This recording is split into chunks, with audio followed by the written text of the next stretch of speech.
El gobierno nacional ha anunciado nuevas medidas económicas para de alguna manera paliar los efectos negativos que esta cuarentena ha dejado en los bolivianos. Para hablar sobre este tema vamos a darle la bienvenida a nuestro próximo invitado. Estamos con el ministro Óscar Ortiz, ministro de Desarrollo Productivo. ¿Cómo le va? Muy buenos días. Le saluda Fernando desde Bolivisión. Muy buenos días, Fernando, y buenos días al país a través de Bolivisión. Gracias por esta entrevista, ministro. Quisiéramos saber cuál es la situación actual de estas medidas tomadas con anterioridad por el gobierno nacional para hacerle frente a esta pandemia que estamos viviendo, y también si habrán otras, cómo se llevarán a cabo y principalmente a quiénes van a beneficiar. Bueno, desde el punto de vista económico, ayer el ministro de Economía ha anunciado que ya sobrepasamos los 8 millones de pago de bonos en alrededor de 2 meses. Esto ha sido un gran apoyo para las familias bolivianas, la canasta familia, el bono universal, porque entendemos que ha habido un sacrificio enorme de la población para respetar la cuarentena y así proteger la salud de todos. También ya se han por 2 meses cubierto las tarifas de energía eléctrica de más de 2 millones de hogares bolivianos en el 100% y de 2,5 millones que han tenido descuento. Lo mismo ha pasado con el agua potable y con el gas domiciliario, donde han solo pagado el 50%. Se han dictado una serie de medidas que han permitido diferir nuevamente el pago de las cuotas de los créditos para el 99% de los deudores de los bancos, al mismo tiempo que se ha diferido el pago de impuestos de utilidades para más del 95% de los contribuyentes del régimen general.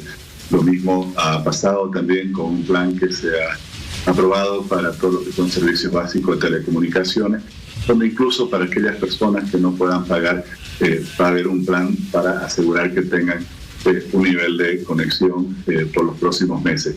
Se está trabajando primero, como la opinión pública ha visto, en asegurar la cadena de abastecimiento. A pesar de la cuarentena ha funcionado todo lo que es víveres, artículos de primera necesidad, farmacéuticos, es algo que ha venido desarrollándose durante todo el periodo de la cuarentena. Estamos en este momento en el marco de la cuarentena dinámica, con algunas regiones que ya tienen un mayor grado de nivel de apertura a las actividades económicas, otras todavía están restringidos.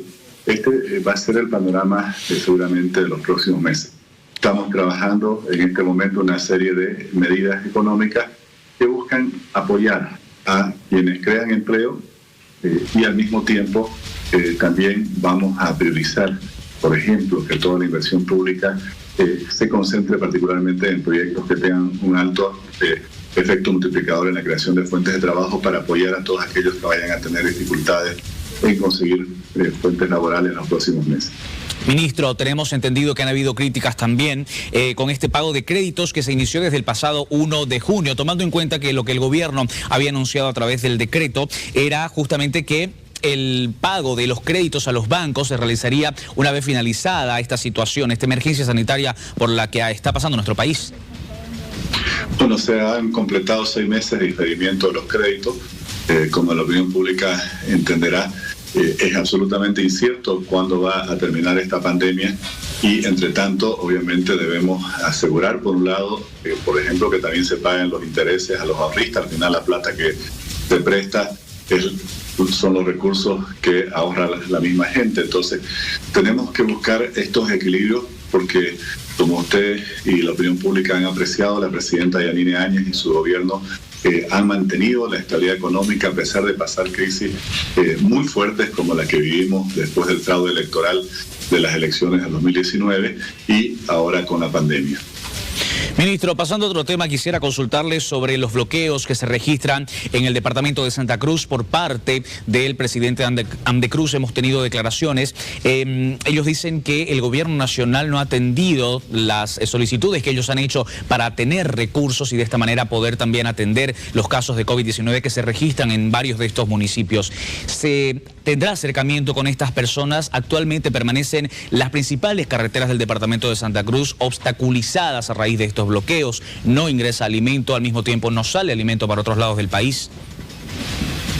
Bueno, respeto a la decisión que ellos tomaron, una medida que pone aún más sacrificio a la población. Hemos estado en permanente contacto con el presidente de Amdecruz. Se ha concertado un proyecto de ley con la Cámara de Diputados, que ha estado trabajando hasta ayer intensamente, para que varias de las medidas que en realidad dependen de la Asamblea Legislativa, donde nosotros no tenemos mayoría, se puedan aprobar prontamente, como por ejemplo la autorización para que ellos puedan disponer de recursos del IDH solo por estos meses de la pandemia para pagar sueldos, porque están con dificultades para ello. También que puedan tener la posibilidad de que ya no se les descuenten el 12% de los recursos del IDH, de que se pueda autorizar que se difieran también las cuotas al Fondo Nacional de Desarrollo Regional, que es a lo que les quita liquidez. Se les ha comunicado y esperamos hoy se pueda solucionar el problema que había de los recursos asignados para los 55 municipios del departamento de Santa Cruz, fuera de la ciudad capital, para que puedan atender la situación de la emergencia del COVID.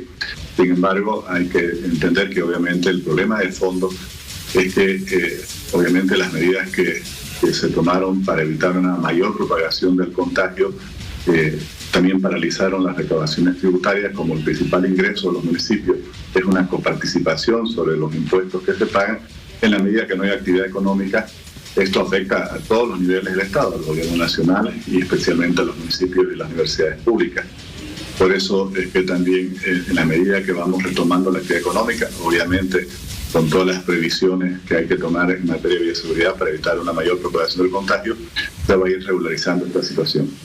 Pero ¿se tendrá, ministro, acercamiento con el presidente de Andecruz para de alguna manera poder negociar y que esta situación no siga perjudicando al departamento? Le voy a citar textualmente lo que él nos declaraba en una entrevista telefónica el día de ayer. Él decía, vemos falta de voluntad con las autoridades que con anterioridad habían prometido cosas y no las han cumplido hasta el momento. Y a esas autoridades era usted como ministro de Desarrollo Productivo y también otro ministro de Estado.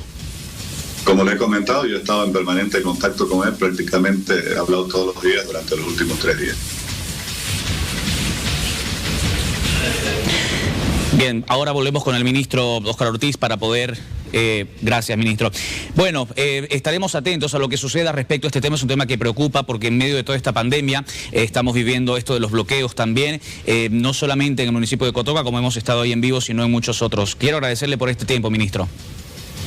Muy buenos días y gracias a usted por esta entrevista. Gracias por su tiempo, que tenga muy buenos días también y éxito en todas sus funciones. Vamos a continuar con más en nuestra revista.